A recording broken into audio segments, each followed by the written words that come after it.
আমার ভাইয়েরা, আমার বন্ধুগণ, মনসুর বিন আম্মার বর্ণনা করেন, আমার একজন বন্ধু ছিল। সে দিনে রাতে পাপের মধ্যে নিমজ্জিত ছিল, সব সময় সে পাপের মধ্যে ডুবে থাকত। একদিন হঠাৎ সে অসুস্থ হয়ে পড়ল।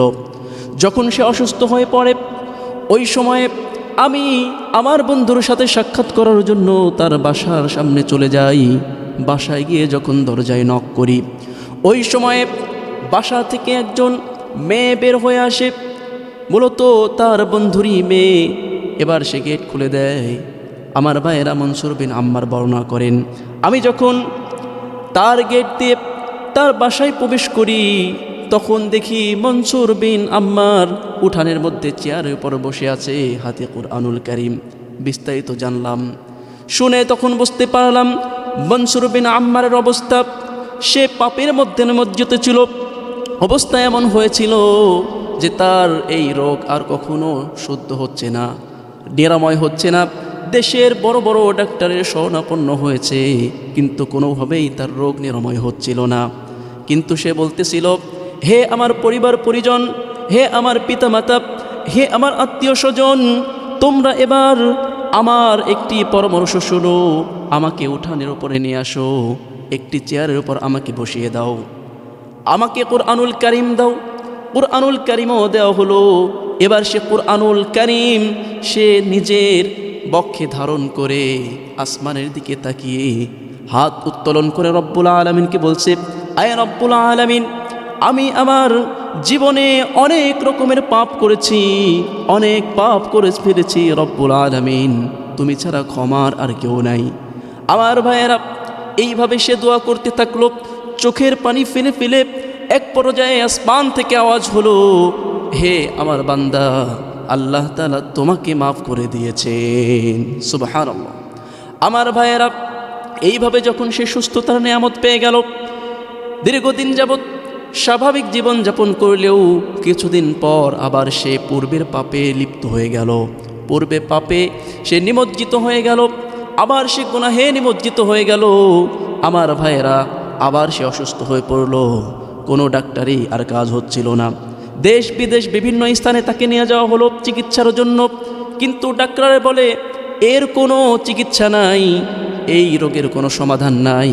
আমার ভাইয়েরা, পরিশেষে মনসুর বিন আম্মার বর্ণনা করেন, আমার বন্ধু সে বলল, হে আমার পরিবারের লোকেরা, হে আমার পরিবার পরিজন, পিতামাতা, আত্মীয় স্বজন, তোমরা আবার দ্বিতীয়বারের মতো আমাকে উঠানে নিয়ে যাও।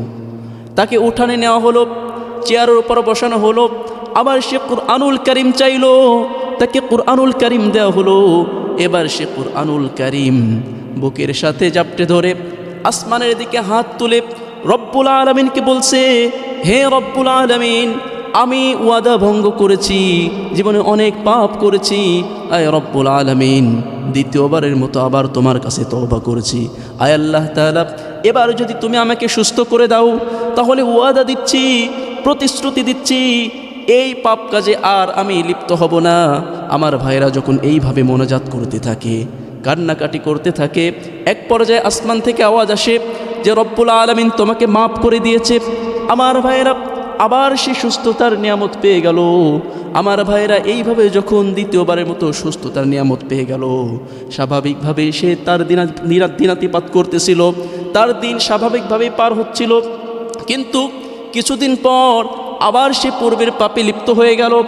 পূর্বের পাপে আবার সে হাবুডুবু খেতে শুরু করলো। আমার ভাইয়েরা, আবার সে রুগ্ন হয়ে গেল, আবার সে অসুস্থ হয়ে গেল। এবারও যখন সে অসুস্থ হয়ে যায়, এবারও কোনো ডাক্তারের কাজ হয় না, কোনো কবিরাজেও কাজ হয় না। এবার সে পূর্বের মতোই তার পরিবার পরিজনকে বলল, হে আমার পিতা, হে আমার মাতা, হে আমার আত্মীয় স্বজন, পূর্বের মতো তোমরা আবারও আমাকে উঠানে নিয়ে যাও, চেয়ারের উপর বসিয়ে দাও। তাই করা হলো, তাকে উঠানে নেওয়া হলো, চেয়ারের উপর বসিয়ে দেওয়া হলো। এবার সে কুরআনুল কারীম হাতে নিয়ে রব্বুল আলামিনের কাছে দোয়া করছে, রব্বুল আলামিন, জীবনে অনেক পাপ করেছি, আমি ওয়াদা করেছি, ওয়াদা লঙ্ঘনও করেছি। আয় রব্বুল আলামিন, শেষবারের মতো তুমি না রহমান রহিম, গফফার গফুর, তুমি গফফার গফুর নামের ওসিলা আমাকে মাফ করে দাও। আমার ভাইয়েরা, এইভাবে তিনবার সে ওয়াদা ভঙ্গ করে আল্লাহ তাআলার কাছে আবার সে হাত উত্তোলন করে যখন আসমানের দিকে সে চাইতেছে, আমার ভাইয়েরা এইভাবে চাইতে চাইতে চাইতে চাইতে ঘন্টার পর ঘন্টা পার হয়ে যায়। চোখের অশ্রু শেষ হয়ে গিয়ে চোখ থেকে রক্ত প্রবাহিত শুরু হয়ে গিয়েছে, কিন্তু আসমান থেকে কোনো সাড়া আসে না। আমার ভাইয়েরা মনসুর বিন আম্মার বর্ণনা করেন, আমি এই অবস্থা দেখতে পেরে আমি ওই স্থান থেকে প্রস্থান করি। বড় ভয়ানক অবস্থা ছিল। যখন আমি সেখান থেকে বাসার দিকে প্রস্থান করি, আমি বাসাতে পৌঁছার আগেই পিছন থেকে খবর আসে আমার সেই বন্ধু আর এই পৃথিবীতে জীবিত নাই। চিৎকার দিয়ে বলুন নাউজুবিল্লাহ।